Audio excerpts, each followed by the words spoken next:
Hello guys, welcome back to our YouTube channel. আমি তোমাদের জন্যে একটা ইম্পর্টেন্ট টপিক, যেটার নাম হচ্ছে joint product and by product, তা একটা কনসেপ্ট জয়েন্ট প্রোডাক্টকে আজকে আলোচনা করতে চলেছি। জয়েন্ট প্রোডাক্ট, তো জয়েন্ট প্রোডাক্ট মানে কী হয়? Joint product are the product that use same production process and input at the same. মানে জয়েন্ট প্রোডাক্টের মানে কি হয়? আজকে সাপোজ আমি একটা কাঁচা মালটিকে প্রসেস করে একটা প্রোডাক্ট তৈরি করছি, এবং সেই কাঁচা মাল থেকে একটা প্রোডাক্ট না, মোর দ্যান ওয়ান প্রোডাক্ট তৈরি হচ্ছে একটা প্রসেস থেকে, তাহলে সেই প্রোডাক্টকেই বলা হচ্ছে জয়েন্ট প্রোডাক্ট। দেখো, একটা এক্সাম্পলের মাধ্যমে এটাকে আমি বুঝিয়েছি, তারপর আমি উপরে ডেফিনেশনগুলো পড়ব। ক্রুড অয়েল মানে কাঁচা তেল। কাঁচা তেলকে যদি আমি প্রসেস করি, তো কাঁচা তেলকে প্রসেস করতে গেলে আমার কী কী খরচা লাগবে? Material, labour, overhead. এই খরচাগুলোকে আমি করছি, তাহলে কাঁচা তেল প্রসেস হবে। এই তেল থেকে প্রসেস করার পর আমার তিনটে প্রোডাক্ট তৈরি হচ্ছে, সেটা হচ্ছে পেট্রোল, ডিজেল, লুব্রিকেন্টস। এই পেট্রোল, ডিজেল, লুব্রিকেন্টস তৈরি করতে গেলে আমার একটাই কাঁচামাল দিতে হয়েছিল, সেটা হচ্ছে ক্রুড অয়েল মানে কাঁচা তেল, সমুদ্র থেকে যেটাকে বার করা হয়। তো এটাকে প্রসেস যখন করলাম, তখন আমার মেটেরিয়াল, লেবার, ওভারহেড খরচাটা হলো, তাহলে সেটা কি কস্ট হলো? আমার জয়েন্ট কস্ট। এই পেট্রোল, ডিজেল আর লুব্রিকেন্টসকে বানানোর জন্যে আমার এই খরচাটা করতে হয়েছে, হ্যাঁ কি না? তার মানে আমার এখান থেকে এই প্রোডাক্ট বেরিয়েছে এই কাঁচা তেলকে প্রসেস করে। এইগুলোকেই বলা হয় জয়েন্ট প্রোডাক্ট। বুঝলে? তিনটে প্রোডাক্ট: পেট্রোল, ডিজেল, লুব্রিকেন্টস। তাই জন্য বলছি ডেফিনেশনে, joint product are the product that use same production process and input at the same. মানে একটা ইনপুট থেকে অনেক কটা প্রোডাক্ট তৈরি হচ্ছে একটা প্রসেস করে। ক্লিয়ার? ফিচার্স কী কী হয়? Value of all joint product is more or less same. মানে যে কটা প্রোডাক্ট তৈরি হবে, সে কটা প্রোডাক্টের ভ্যালু মোর অর লেস সেমই থাকে, প্রায় কাছাকাছি। Such product May or may not be process after separation point. মানে সেই প্রোডাক্টগুলোকে আমরা আরও ফার্দার প্রসেস করতে পারি অথবা নাও করতে পারি, সেটা আমি তোমাদের একটু পরে বোঝাবো। আর র মেটেরিয়াল আর সেম, র মেটেরিয়াল এখানে সেম থাকে। এবার এটাকে আমরা একটা ডায়াগ্রামেটিক ওয়েতে বুঝবো, ঠিক আছে? সাপোজ আমরা একটা সমুদ্র থেকে কাঁচা তেল বার করলাম, এটাকে প্রসেস করলাম। প্রসেস করার জন্য আমার কী কী খরচা? মেটেরিয়াল, লেবার, ওভারহেড খরচাটা হয়েছে। সেখান থেকে আমার তিনটে প্রোডাক্ট বেরিয়ে এলো: পেট্রোল, ডিজেল, লুব্রিকেন্ট। এই পয়েন্টটাকে বলা হচ্ছে স্প্লিট অফ পয়েন্ট। কী পয়েন্ট? Split off point. এই পয়েন্টটাকে বলা হচ্ছে কী পয়েন্ট? Split off point. এবার আমি যদি চাই এই প্রোডাক্টগুলোকে এই পয়েন্টেই সেল করতে পারি, কিন্তু যদি আমি এইগুলোকে আরও ফার্দার প্রসেস করি, তাহলে পেট্রোল, ডিজেল বা লুব্রিকেন্টসকে আরও ফার্দার প্রসেস করে বেটার কোয়ালিটিতে আমি মার্কেটে ছাড়তে পারি। তার জন্য অবভিয়াসলি মার্কেট থেকে হয়তো আমি ফার্দার প্রসেস করলে তার বিনিময়ে আমি আরও বেশি টাকায় বিক্রি করতে পারবো। তো পেট্রোলকে যদি ফার্দার প্রসেস করা হয়, তো পেট্রোলই আউটপুট হবে। তো এই পেট্রোলটা অবভিয়াসলি এই পয়েন্টে যদি আমি সেল করি, তার দাম কম থাকবে, আর আমি আরও খরচা করে যদি এই পয়েন্টে বিক্রি করি, তার দাম আরও একটু বেশি পাবো। বুঝতে পারলে? তো ফার্দার প্রসেস করতেই হবে, তার বাধ্যতামূলক নেই, করতেও পারি অথবা নাও করতে পারি, ঠিক আছে? তা এই পয়েন্টটাকে বলা হবে অ্যাট স্প্লিট অফ পয়েন্ট। এই পয়েন্টটাকে বলা হবে আফটার ফার্দার প্রসেসিং। ওকে, ক্লিয়ার এটা? এইবার পুরো যে কনসেপ্ট হচ্ছে এই চ্যাপ্টারটা জয়েন্ট কস্ট, মানে এই জয়েন্ট কস্টকে ভাগ করতে হবে আমাকে। পেট্রোলের জন্য আমার ক টাকা খরচা হলো মেটেরিয়াল, পেট্রোলের জন্য ক টাকা খরচা হলো লেবার, ওভারহেড ক টাকা খরচা হলো পেট্রোলের জন্যে। কেন এই খরচাটা তো আমি কাঁচা তেলের জন্য করেছিলাম, কাঁচা তেলকে প্রসেস করার জন্যে। তো এখান থেকে তো 3টে প্রোডাক্ট বেরিয়ে আসে, তো কোন প্রোডাক্টের জন্য কত খরচা, এই খরচাটাকে ভাগ করার প্রসেসকেই বলা হবে জয়েন্ট কস্ট অ্যালোকেশন। এবারে জয়েন্ট কস্টকে ভাগ করার জন্যে আমার কাছে অনেক কথা মেথডস আছে, যেটা আমাদের সিলেবাসে দেওয়া হয়েছে। তো ফার্স্ট হচ্ছে জয়েন্ট কস্ট অ্যালোকেশন মেথডস। কী কী method? Physical unit methods, average unit cost method, survey method, contribution margin method, sale value at split off point, sale value after further processing, net realisable value method, reverse cost method, as per question, constant gross margin method.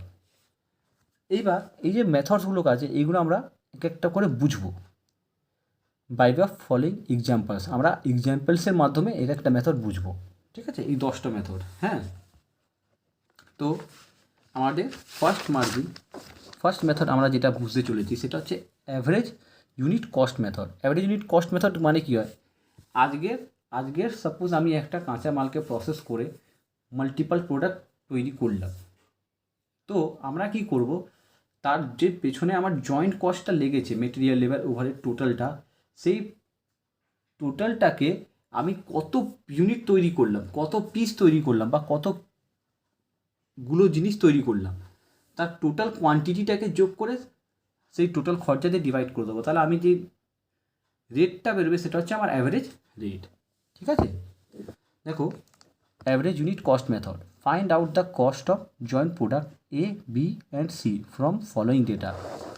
Pre separation cost মানে সেপারেশনের আগে, মানে 3টে product যেটা আমাদের বেরিয়েছিল, যেটা আমাদের এক্সাম্পলে ছিল, পেট্রোল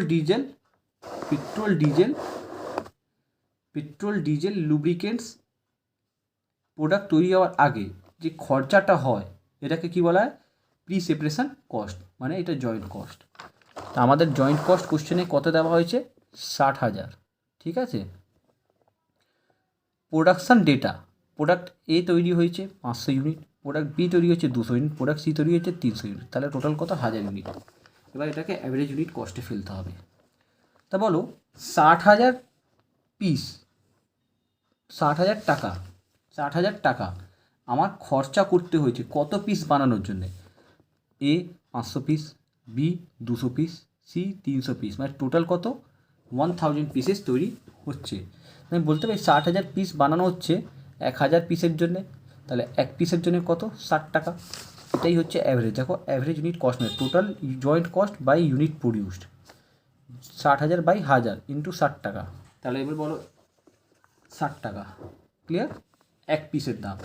তো জয়েন্ট কস্ট অ্যাপোর্শন হবে এ 500 ইউনিট 60 টাকা করে 30,000 টাকা, বি 200 ইউনিট 60 টাকা করে 12,000 টাকা, সি 300 ইউনিট 60 টাকা করে 18,000 টাকা, টোটাল কত? 60,000 টাকা। বোঝাতে পারলাম? এটা হচ্ছে আমাদের ফিজিক্যাল ইউনিট মেথড, ঠিক আছে? এরপর আমাদের আরও একটা এক্সাম্পল আমরা যেটার মাধ্যমে বুঝবো,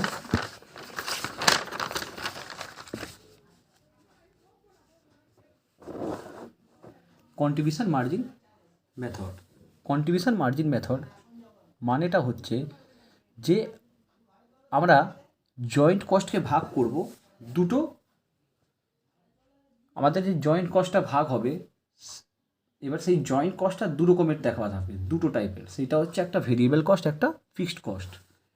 তো কন্ট্রিবিউশন মার্জিন মেথড বলছে, under contribution margin method 2 types of joint cost are given. একটা হচ্ছে ভেরিয়েবল, একটা ফিক্সড। ভেরিয়েবলকে অ্যালোকেটেড করব ইন ইউনিট প্রডিউস রেশিও, মানে যেটা তৈরি হবে সেটাকে রেশিওতে ভাগ করে দেবো। যে ইউনিটটা আমার তৈরি হবে, টোটাল ভেরিয়েবল কস্টকে আমরা ইউনিট প্রডিউসের অনুপাতে ভাগ করে দেবো, রেশিওতে। কিন্তু ফিক্সড কস্টকে অ্যালোকেট করব কন্ট্রিবিউশন রেশিওতে। এবার কন্ট্রিবিউশন মানে কী হয়? Sale minus variable cost. এই সেল মাইনাস ভেরিয়েবল কস্টের যে কনসেপ্টটা আসছে সেটা হচ্ছে মার্জিনাল কস্টিং থেকে।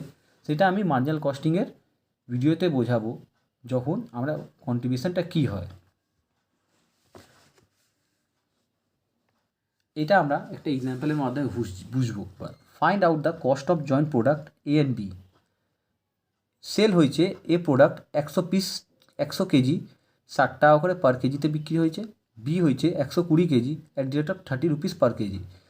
জয়েন্ট কস্ট হচ্ছে মার্জিনাল কস্ট মানে ভেরিয়েবল কস্ট 4400, ফিক্সড কস্ট হচ্ছে 3900। তো এবার আমার কথাটা হচ্ছে এই 4400 বা 3900 বলো এ প্রোডাক্টের জন্য কত খরচা, বি প্রোডাক্টের জন্য কত খরচা, এটাকেই আমাদের করতে হবে কোন বেসিসে কন্ট্রিবিউশন মার্জিন বেসিসে। ঠিক আছে, তো দেখো statement showing off joint cost allocation. Joint cost allocation, আমরা অ্যালোকেশনটা এখন দেখব। তো আমি কি বলেছিলাম, ফার্স্টে আমরা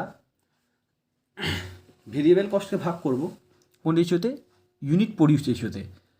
আর ফিক্সড কস্টকে ভাগ করব কোন রেশিওতে কন্ট্রিবিউশন রেশিওতে। তো আমরা ফার্স্টে কন্ট্রিবিউশনও যদি বার করতে হয় তো কন্ট্রিবিউশনকে বার করার নিয়ম কী ছিল, সেল মাইনাস ভেরিয়েবল কস্ট। তো ভেরিয়েবল কস্টকে তো আমাকে ভাগ করতে হবে, তাই জন্য আমি একটা ফর্ম্যাট অ্যাপ্লাই করেছি। সেই ফর্ম্যাটটা তোমরা ভালো করে দেখো কী করেছি। পার্টিকুলার বেসিসে আমরা কী করবো, রেশিও লিখবো, অনুপাতগুলো, টোটাল খরচাগুলো লিখবো, আর এ আর একটা বি কলাম। বলো সেল, এ কত পিস সেল করেছে, 100 পিস 60 টাকা করে মানে 6000। বি কত পিস সেল করেছে, বি সেল করেছিল আমাদের 120 পিস 30 টাকা করে ইকুয়ালস টু কত, 3600। ঠিক আছে, লেস কী করবো এখান থেকে আমরা, variable cost allocated in unit produce ratio. Unit produce কত ছিল আমাদের, ইউনিট প্রডিউস ছিল 120 মানে হচ্ছে 5:6। দেখো তাই জন্য আমি এখানে 5:6কে এবার মার্জিনাল কস্ট মানে ভেরিয়েবল কস্ট 4400কে ভাঙাচ্ছি এই দুজনের মধ্যে। তো 4400 ইন্টু 5/11, 4400 ইন্টু 6/11। ওকে, তো সেল মাইনাস ভেরিয়েবল কস্ট করলে কি আসে, কন্ট্রিবিউশন। এবার কন্ট্রিবিউশন থেকে আমরা কি বাদ দেবো, ফিক্সড কস্ট। তো ফিক্সড কস্টকে কোন অনুপাতে ভাঙাতে বলেছিলাম, কন্ট্রিবিউশন রেশিওতে, মানে 40:12 মানে হচ্ছে 10:3। 10:3তে 3900 ফিক্সড কস্ট আমাদের কোশ্চেনে ছিল, দেখো। ঠিক আছে, এটাকে ভাঙালাম। এবার কন্ট্রিবিউশন থেকে ফিক্সড কস্ট মাইনাস করলে প্রফিট চলে আসে। অবভিয়াসলি প্রফিট আমার বার করার মোটিভ ছিল না, বাট মেন মোটিভ ছিল আমাদের ফিক্সড কস্টকে বার করা, অ্যালোকেট করা। বুঝতে পারলে সবাই এটা? এরকমভাবে আমরা সবকটা মেথডকে এক একটা এক্সাম্পলের মাধ্যমে তোমাকে আমি সবাইকে ডিসকাস করে বুঝিয়ে দেব। তো যদি ভিডিওটা ভালো লেগে থাকে তাহলে আমার ইউটিউব চ্যানেলকে সাবস্ক্রাইব করবে।